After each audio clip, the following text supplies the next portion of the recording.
حضرت نے جب ہجرت فرمائی فرعل یہود یصومون، یہود کو دیکھا کہ روزہ رکھتے ہیں. آپ نے پوچھا کس چیز کا روزہ ہے؟ انہوں نے کہا یوم نجى الله فيه موسى ومن معه وأغرق فرعون وآله، رواه الشیخان. اللہ تعالیٰ نے اس دن یعنی عاشورے کو حضرت موسیٰ علیہ السلام اور ان پر ایمان لانے والوں کو فرعون سے نجات دی، اور فرعون اور اس کے لوگ غرق ہو گئے، تباہ و برباد ہو گئے. حضرت نے بھی روزہ رکھا اور پھر خواہش کی کہ اگر زندگی رہی تو ایک اور بھی رکھوں گا تاکہ یہود سے مشابہت نہ رہے، لیکن وہ موقع نہیں ملا، اور ایک ہی روزہ عاشورہ محرم کا آپ نے رکھا ہے.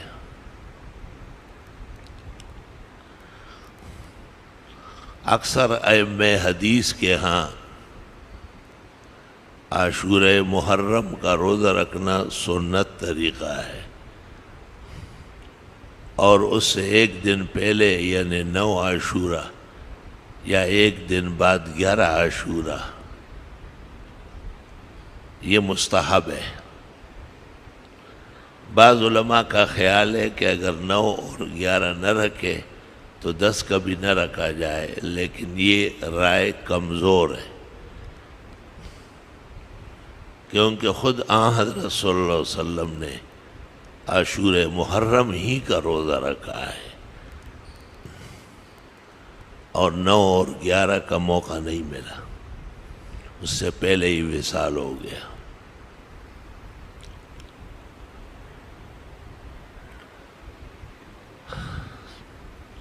بعض ائمہ نے عاشورہ کے رسوم کا انکار کیا ہے. امام محمد ابن الحسن شیبانی سے منقول ہے معتبرات حنفیہ میں کہ عاشورہ محرم کا روزہ یا ایام 20 کا روزہ ہر مہینے کے 13، 14، 15 چاند کے حساب سے یہ پہلے فرض تھے. رمضان شریف آنے کے بعد یہ منسوخ ہو گئے اور ختم ہو گئے. ایک شخص کا واقعہ بھی ہے جس سے آپ نے خود پوچھا تھا اور فرمایا کہ تم اب بھی عاشورے کا روزہ رکھتے ہو؟ یہ تو رمضان کے فرضیت سے پہلے تھا. اس جیسی روایات کی وجہ سے بہت سارے فقہاء و محدثین عاشورہ محرم کے روزے سے بھی اعتذار فرماتے ہیں. بعض لوگوں کا خیال ہے کہ ایک فرقہ جو تمام حدود و آداب سے اپنے آپ کو ماوراء سمجھتا ہے، وہ اس دن ایک قسم کا فاقہ کرتے ہیں،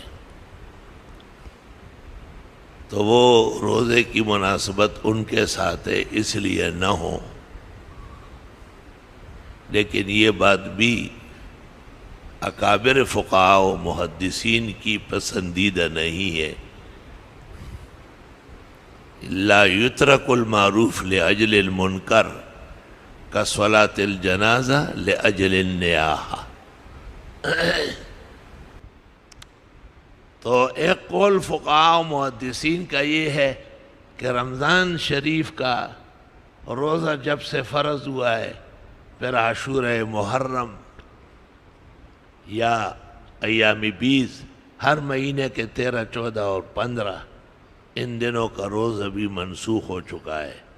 اور ان میں امام محمد ابن الحسن شیبانی ہمارے مذہب کے جو مدون ہے، جن کے 600 کے قریب بیش بہا قیمتی کتاب ہے. مذہب حنفی سارا انہی کا لکھا ہوا وہ بھی ہے.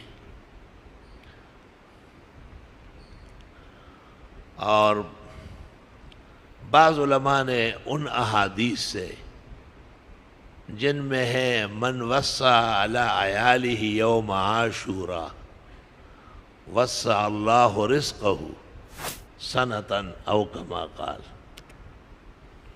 جو عاشورے کے دن بال بچوں کے ساتھ رزق میں توسیع کر لے.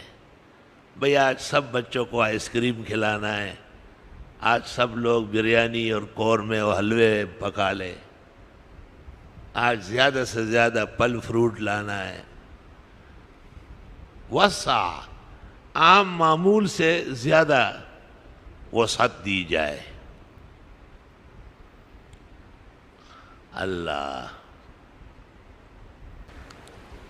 تو بعض علماء دین کہتے ہیں کہ اسلام میں تو یہ آیا ہے کہ عاشورے کے دن آل و اولاد کے ساتھ وسعت کر لے، رزق میں، کھانے پینے میں. کیا وسعت تب کریں گے جب سحری کا وقت ہوگا یا افطار کا وقت ہوگا. تو ان بزرگوں میں سے شیخ الاسلام ابن تیمیہ ہے، وہ منہاج السنت النبویہ فی رد الشیعۃ والقدریہ میں لکھتے ہیں یا تو یہ حدیث کمزور ہے، حالانکہ امام ترمذی اور نسائی وغیرہ اس کو مان چکے ہیں، فقہاء نے اس کو فقہ میں ذکر کیا ہے. اور اگر یہ قوی ہے تو شیخ الاسلام کہتے ہیں پھر عاشورے کے روزے سے ہٹ جاؤ، رہنے دو اس کو. اللہ اکبر و کبیر. بہرحال اس قسم کے استحبابی امور میں اختلاف کا واقع ہونا کوئی خطرے کی بات نہیں ہے. گلہائے رنگا رنگ سے ہے رونق چمن، اے ذوق اس چمن کا ہے زیب اختلاف سے. السلام علیکم ورحمۃ اللہ وبرکاتہ. محترم ناظرین اکرام، مفتی ظفر علی خان صاحب کی ویڈیو دیکھنے کے لیے اور سننے کے لیے، ان کے بیانات کو سننے کے لیے ہمارے چینل کو سبسکرائب ضرور کر لیں.